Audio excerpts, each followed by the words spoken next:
ಕರ್ನಾಟಕದಲ್ಲಿ ಅತಿ ಹೆಚ್ಚುವಾಗಿರ್ತಕ್ಕಂಥ ಕೆರೆಗಳು ಅಂತಂದ್ರೆ ಮುಳುಬಾಗಿಲಲ್ಲಿ ಇದ್ವಿ.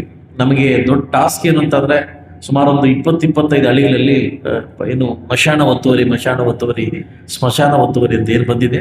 ನಾನು ಬಂದಾಗಿಂದ ಕೆರೆಗಳು ಒತ್ತುವರಿ ಫಸ್ಟ್ ನಾನು ಒಂದು ಸ್ಪೀಚ್ ಮಾಡಿದೆ. ಏನಂತಂದ್ರೆ ನಮ್ಮ ಮುಳುಬಾಗಿಲು ತಾಲೂಕಲ್ಲಿ ಎಷ್ಟು ಕೆರೆ ಇದೆ ಅಂತ ಹೇಳಿದೆ. ನಾನು ಹೇಳಿದೆ 800 ಕೆರೆ ಇದೆ ಅಂತ ಹೇಳಿದೆ. ಕೆಲವು ದುರೀಂಡ್ರು ಏನು ದುರೀಂಡ್ರು ನಕ್ಕಿದ್ರು. ಮುಳುಬಾಗಿಲು ತಾಲೂಕು ಇರ್ತಕ್ಕಂಥದ್ದೇ 370 ಚಿಲ್ಲರೆ ಹಳ್ಳಿದಲ್ಲಿ 800 ಕೆರೆ ಹೆಂಗ್ ಬರ್ತದೆ ಅಂತ ಹೇಳಿ. ನಮಸ್ಕಾರ.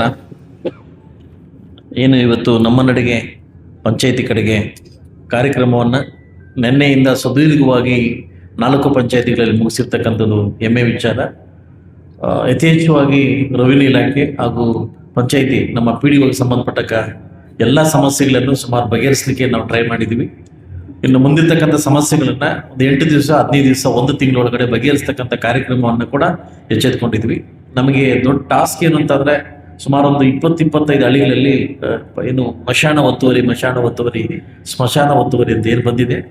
ಈಗಾಗಲೇ ನಮ್ಮ ತಹಸೀಲ್ದಾರ್ ಹೇಳ್ದಂಗೆ ಫಸ್ಟ್ ಟೈಮ್ ನಾನು ಬಂದಾಗಿಂದ ಕೆರೆಗಳು ಒತ್ತುವರಿ ಫಸ್ಟ್ ನಾನು ಒಂದು ಸ್ಪೀಚ್ ಮಾಡಿದೆ. ಏನಂತಂದ್ರೆ ನಮ್ಮ ಮುಳುಬಾಗಿಲು ತಾಲೂಕಲ್ಲಿ ಎಷ್ಟು ಕೆರೆ ಇದೆ ಅಂತ ಹೇಳಿದೆ. ನಾನು ಹೇಳಿದೆ 800 ಕೆರೆ ಇದೆ ಅಂತ ಹೇಳಿದೆ. ಕೆಲವು ದುರೀಂಡ್ರು ಏನು ದುರೀಂಡ್ರು ನಕ್ಕಿದ್ರು. ಮುಳುಬಾಗಿಲು ತಾಲೂಕು ಇರ್ತಕ್ಕಂಥದ್ದೇ 370 ಚಿಲ್ಲರೆ ಹಳ್ಳಿದಲ್ಲಿ 800 ಕೆರೆ ಹೆಂಗ್ ಬರ್ತದೆ ಅಂತ ಹೇಳಿ. ಕರ್ನಾಟಕದಲ್ಲಿ ಅತಿ ಹೆಚ್ಚುವಾಗಿರ್ತಕ್ಕಂಥ ಕೆರೆಗಳು ಅಂತಂದ್ರೆ ಮುಳುಬಾಗಿಲಲ್ಲಿ ಬರೀ ನಿಮಗೆ ಮುಳುಬಾಗಿಲು ಟೌನ್ ಸಂಬಂಧಪಟ್ಟಾಗೆ 28 ಕೆರೆ ಇದಾವೆ. ಸೊ ಅದರಿಂದ ಯಾರು ಬಲಾಢ್ಯರು ಬೆಂಗಳೂರಿಂದ ಬಂದು ಕೆರೆಗಳು ಒತ್ತುವರಿ ಮಾಡ್ಕೊಂಡಿದ್ದಾರೆ ಎಲ್ಲಾ ಕೆರೆಗಳನ್ನ ಇವತ್ತು ನಾವು ಕಿತ್ಕೊಂಡಿದೀವಿ. ಈಗ ನೆಕ್ಸ್ಟ್ ನಮ್ಮ ಸೆಷನ್ ಬಂದ್ಬಿಟ್ಟು ನೆಕ್ಸ್ಟ್ ನಮ್ಮ ಟಾಸ್ಕ್ ಬಂದ್ಬಿಟ್ಟು ವಿತಿನ್ ಶಾರ್ಟ್ಲಿ ನಮಗೆ ನಾನು ಸರ್ವೇನ ಕೊಡ್ತಾ ಇದ್ದೀನಿ. ಸರ್ವೇನ ಕೊಟ್ಟು ಎಲ್ಲಾ ಹಳ್ಳಿಗಳಲ್ಲಿ ಕೂಡ ಸ್ಮಶಾನ ಯಾರು ಒತ್ತುವರಿ ಮಾಡ್ಕೊಂಡಿದ್ದಾರೆ ಇವತ್ತು ನಿಮ್ಗೂ ಗೊತ್ತು ನಮಗೂ ಗೊತ್ತು. ಇವತ್ತು ಬಡಬಗರು ಸ್ಮಶಾನಕ್ಕೆ ಹೋಗ್ಬೇಕಾದ್ರೆ ತುಂಬಾ ಕಷ್ಟ ಆಗ್ತಾ ಇದೆ. ಸ್ಮಶಾನಗಳ ಒತ್ತುವರಿ ಕಾರ್ಯಕ್ರಮನ ಕೇವಲ 15-20 ದಿವಸ ಒಳಗಡೆ ನಾವು ಇದನ್ನ ಕಾರ್ಯಕ್ರಮ ಹಮ್ಮಿಕೊತಾ ಇದ್ವಿ. ಎಲ್ಲಾ ಊರಿಗೆ ಹೋಗ್ಬಿಟ್ಟು ಸ್ಮಶಾನ ಒತ್ತುವರಿ ಆಗಿದ್ರೆ ಅದು ಬಿಡಿಸ್ತಕ್ಕಂಥ ಕಾರ್ಯಕ್ರಮನ ನಾನು ಮಾಡ್ತಾ ಇದ್ದೀನಿ. ಇವತ್ತು ಜನಸಂಪರ್ಕ ಮಾಡಿದಾಗ ಜನರಿರ್ತಕ್ಕಂಥ ನಿಜವಾದ ಸಮಸ್ಯೆಗಳ ಬಗ್ಗೆ ನಾವು ಆಲಿಸಿದ್ವಿ, ನಾವು ತೀರ್ಮಾನಿಸಿದ್ವಿ. ಇಲ್ಲೇ ಸ್ಪಾಟ್ ಅಲ್ಲಿ ಅಪ್ಲೋಡ್ ಕೊಟ್ಟಿದ್ವಿ. ವಿಎಗಳಿಗೆ ಮತ್ತು ಆರ್ಎಲ್ಗೆ ಟಾಸ್ಕ್ ಕೊಟ್ಟಿದ್ವಿ. ಆದಷ್ಟು ಬೇಗ ಈ ಅಪ್ಲಿಕೇಶನ್ ಕಂಪ್ಲೀಟ್ ಮಾಡ್ಬೇಕಂತ. ನಾಳೆ ನಾವು ಕೂತ್ಕೊಂಡು ಏನ್ ಮಾಡ್ತೀವಿ, ಎಷ್ಟು ಅಪ್ಲಿಕೇಶನ್ ಯಾವ ಡಿಪಾರ್ಟ್ಮೆಂಟ್ ಬಂದಿದೆ ಆ ಡಿಪಾರ್ಟ್ಮೆಂಟ್ ಕಳಿಸ್ಕೊಟ್ಟು ನಾವು ಎಷ್ಟು ದಿವಸ ಒಳಗಡೆ ಕಂಪ್ಲೀಟ್ ಆಗ್ಬೋದು ಅನ್ನೋದನ್ನ ನಾವು ಟಾಸ್ಕ್ ತಗೊಂಡು ಕೇವಲ ತಿಂಗಳ ಒಳಗಡೆ ಎಲ್ಲ ಒಂದು ಶಾಶ್ವತವಾಗಿರ್ತಕ್ಕಂಥ ಒಂದು ಸಮಸ್ಯೆಗಳಿಗೆ ಬಗೆಹರಿಸ್ತಕ್ಕಂಥ ಕಾರ್ಯಕ್ರಮವನ್ನ ನಾವು ಹಮ್ಮಿಕೊಂಡಿದ್ವಿ. ತುಂಬಾ ಖುಷಿ ಆಗ್ತಿದೆ. ನಿನ್ನೆಯಿಂದ ಕೂಡ ಎಲ್ಲ ಮಾಧ್ಯಮಿಕರು ಕೂಡ ನನ್ನ ಜೊತೆ ಸಂಪರ್ಕ ಸೇತುವೆ ಮಾಡಿದಿರಿ. ನಿಮಗೂ ಕೂಡ ನಾನು ಧನ್ಯವಾದ ಹೇಳ್ತೀನಿ. ಅದೇ ರೀತಿ ಎಲ್ಲ ಅಧಿಕಾರಿಗಳು ಕೂಡ ಬಂದು ಈ ಕಾರ್ಯಕ್ರಮ ಭಾಗವಹಿಸೋದಕ್ಕೆ ನಿಮಗೆ ವಿಶೇಷವಾಗಿ ನನ್ನ ಕಡೆಯಿಂದ ನಿಮಗೆ ಕೃತಜ್ಞತೆಗಳನ್ನು ನಾನು ಸಲ್ಲಿಸ್ತಾ ಇದ್ದೀನಿ. ವಿಶೇಷವಾಗಿ ಈ ಕಾರ್ಯಕ್ರಮನ ನೆಕ್ಸ್ಟ್ ಮಂತ್ ಮೊದಲೇ ನಾನು ಅಲಾಟ್ ಮಾಡ್ತೀನಿ ಡೇಟು. ನೆಕ್ಸ್ಟ್ ಮಂತ್ 8 ಪಂಚಾಯತಿಗಳಿಗೆ ತುಂಬಾ ಅದ್ದೂರಿಯಾಗಿ ಇದು ನಮಗೆ ಏನಾಗುತ್ತೆ ಸ್ಟಾರ್ಟಿಂಗ್ ಇತ್ತು, ನಮಗೆ ಗೊತ್ತಾಗಿಲ್ಲ ಹೇಗ್ ಮಾಡ್ಬೇಕಂತ ಗೊತ್ತಾಗಿಲ್ಲ. ನೆಕ್ಸ್ಟ್ ಪಂಚಾಯತಿಗಳಲ್ಲಿ 8 ಪಂಚಾಯತಿಗಳಲ್ಲಿ ಅವೇರ್ನೆಸ್ ಕ್ರಿಯೇಟ್ ಮಾಡಿ ಪ್ರಚಾರವನ್ನ ಮಾಡಿ ಪ್ರತಿ ಮನೆಗೂ ಪಾಂಪ್ಲೆಟ್ ಅನ್ನು ತಲುಪಿಸಿ ನಿಮ್ಮ ಸಮಸ್ಯೆ ಬಗೆಹರಿಸಿ ನಾವು ಬರ್ತಾ ಇದ್ವಿ. ನಮಗೆ ಬನ್ನಿ ಕಾರ್ಯಕ್ರಮಕ್ಕೆ ಅಂತ ಕರೆಯುವ ಮುಖಾಂತರವಾಗಿ ಈ ಕಾರ್ಯಕ್ರಮನ ಯಶಸ್ವಿ ಮಾಡ್ತೀವಿ ಅಂತ ಹೇಳ್ತಾ, ನಾನು ಕೂಡ ಬೇಸಿಗೆ ಕಾಲದಲ್ಲಿ ನಿಮ್ಮೂರಿಗೆ ಬಂದು ನಿಮ್ಮೂರಲ್ಲಿ ಮಜ್ಜಿಗೆ ಕುಡಿದು ನಿಮ್ಮೂರಲ್ಲಿ ಊಟ ಮಾಡಿ ನಿಮ್ಮನ್ನ ಭೇಟಿ ಮಾಡೋದಕ್ಕೆ ನನಗೆ ತುಂಬಾ ಸಂತೋಷ ಆಗ್ತದೆ. ಸಾಕಷ್ಟು ವಿಚಾರಕ್ಕೆ ಬಂದಾಗ ಬಡಬಗ್ಗರಿಗಿರ್ಬೋದು, ಹೆಣ್ಮಕ್ಳಿಗಿರ್ಬೋದು, ಮಕ್ಕಳಿಗೆ ಫೀಸ್ ಕಟ್ಟೋ ವಿಚಾರದಲ್ಲಿ ಇರ್ಬೋದು, ಇದ್ರಲ್ಲಿ ನಾವೇನು ಹಿಂದೆ ಹೋಗೋತಕ್ಕ ಪ್ರಶ್ನೆ ಇಲ್ಲ. ನಾವು 10,000 ಕೊಟ್ಟು ಪ್ರಚಾರ ಮಾಡ್ತಕ್ಕಂಥ ಪರಿಸ್ಥಿತಿಗಳು ನನಗೆ ಅವಶ್ಯಕತೆ ಇಲ್ಲ.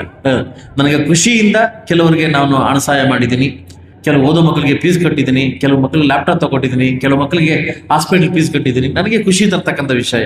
ಸೊ ಅದರಿಂದ ಮುಂಬರುವ ದಿನಗಳಲ್ಲಿ ನನ್ನ ನಡೆಗೆ ನಿಮ್ಮೂರ ಕಡೆಗೆ ಬರ್ತಾ ಇದ್ದೀನಿ.